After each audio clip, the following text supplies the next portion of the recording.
Video के इस भाग में हम अमेरिकी लेखक रॉबर्ट ग्रीन की 1998 में प्रकाशित पुस्तक द 48 लॉज ऑफ पावर अर्थात शक्ति के 48 नियम के नियमों में से नियम 15 अपने दुश्मन को पूरी तरह से मिटा दें के बारे में जानकारी दे रहे हैं।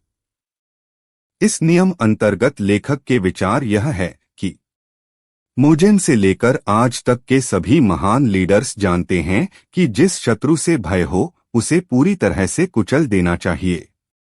कई बार उन्होंने यह सबक कष्ट उठाकर सीखा था।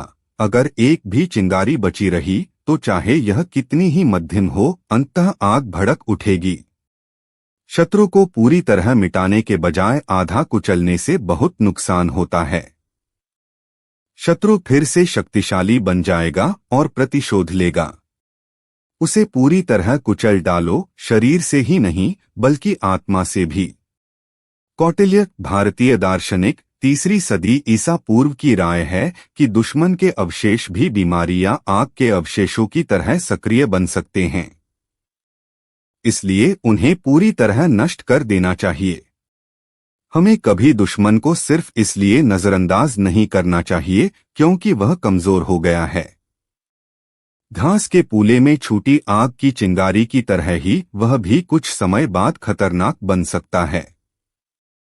नेपोलियन बोनापार्ट 1769 से 1821 की राय में पूर्ण विजय पाने के लिए आपको बेरहम बनना होगा। शक्ति की कुंजी। शक्ति के संघर्ष में आपके बहुत से प्रतिद्वंदी और दुश्मन बनेंगे। कुछ लोग आपके दुश्मन जरूर बनेंगे, भले ही आप कुछ भी कर लें। इस तरह के दुश्मन आपका बुरा चाहेंगे। उनके इरादे आपको खत्म करने के होते हैं। अगर उनसे जूझते समय आप दया या समझौते की आशा में या 3/4 रास्ते पर ही रुक जाते हैं तो इससे आपको कोई फायदा नहीं होगा। उल्टे इसकी बदौलत उनका संकल्प और नफरत बढ़ जाएगी और वे किसी न किसी दिन आपसे बदला लेकर ही रहेंगे। हो सकता है आपसे पराजित होने के बाद वे कुछ समय तक दोस्ताना व्यवहार का ढोंग करें, लेकिन ऐसा सिर्फ इसलिए होगा क्योंकि उनके पास कोई दूसरा विकल्प नहीं है और वे सही वक्त का इंतजार कर रहे हैं। समाधान: अपने दुश्मनों पर दया न करें। उनकी नफरत को व्यक्तिगत रूप से न लें। अपने दुश्मनों को उसी तरह से पूरा कुचल डालें जिस तरह मौका मिलने पर वे आपको कुचल डालते। दुश्मनों के मिट जाने के बाद ही आपको शांति और सुरक्षा मिल सकती है। माओ त्से-तुंग इस नियम के महत्व को जानते थे। 1934 में साम्यवादी नेता माओ त्से-तुंग और उनके लगभग 75,000 सैनिक पश्चिमी चीन के वीरान पहाड़ों में छिप गए। वे चांग काई शेक की विशाल सेना से बचने के लिए वहां छिपे थे। चांग साम्यवादियों को पूरी तरह से खत्म करने पर आमादा था। नतीजा यह हुआ कि कुछ साल बाद माओ के सैनिकों की संख्या 10,000 से भी कम रह गई। 1937 में जब जापान ने चीन पर हमला किया तो चांग ने सोचा कि अब साम्यवादियों की शक्ति क्षीण हो चुकी है, इसलिए उनसे उसे कोई खतरा नहीं है।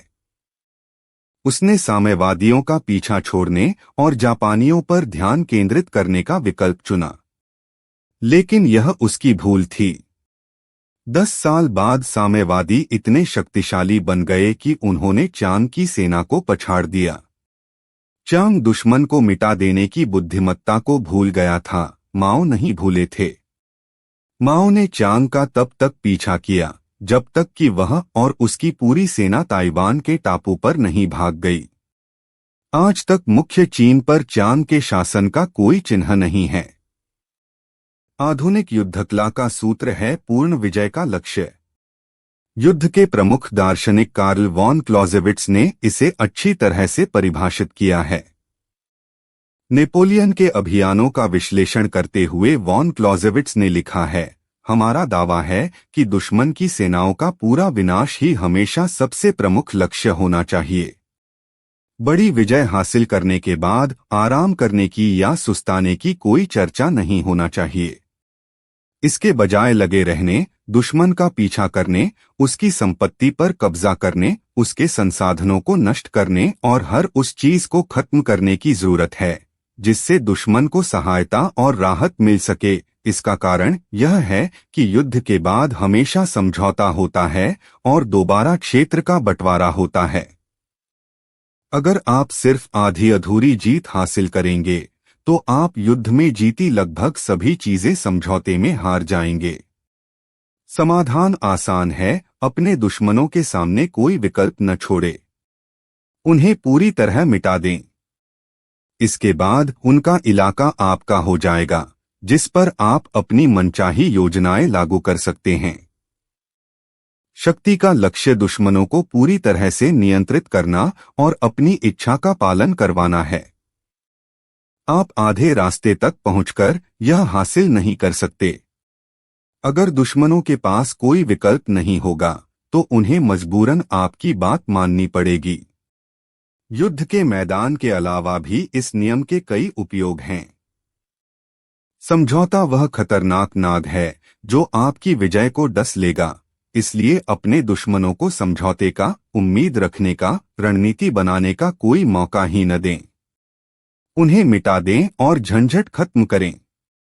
यथार्थवादी बने। अगर आप अपने शत्रुओं के प्रति निर्मम नहीं हैं तो आप कभी सुरक्षित नहीं रहेंगे। अगर आप उन्हें मिटाने या अपनी नजरों से दूर रखने की स्थिति में नहीं हैं तो आप कम से कम इतना तो समझ ही लें कि वे आपके खिलाफ साजिश कर रहे हैं। उनकी दोस्ती के नाटक पर जरा भी ध्यान न दें। इस तरह की स्थिति में सतर्कता ही आपका इकलौता हथियार है। तस्वीर घायल नाग। अगर आप नाग को अपने पैरों से दबाने के बाद जिंदा छोड़ देंगे तो वह दोबारा फन तान लेगा और आपको दोगुने जहर से काट लेगा।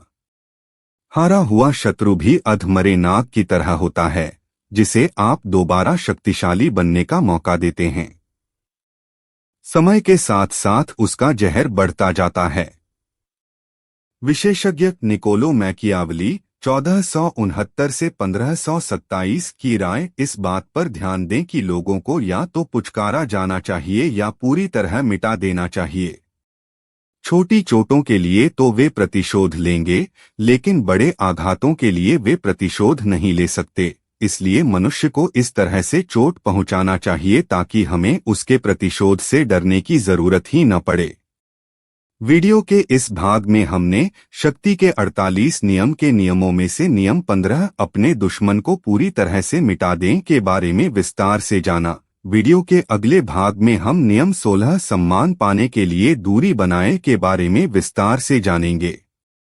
अगर आपको इस वीडियो में दी गई जानकारी अच्छी लगी हो तो चैनल को सब्सक्राइब, लाइक करें और बेल आइकन को भी दबाएं जिससे मेरे आने वाले अगले वीडियोस की जानकारी आपको मिल सके। धन्यवाद।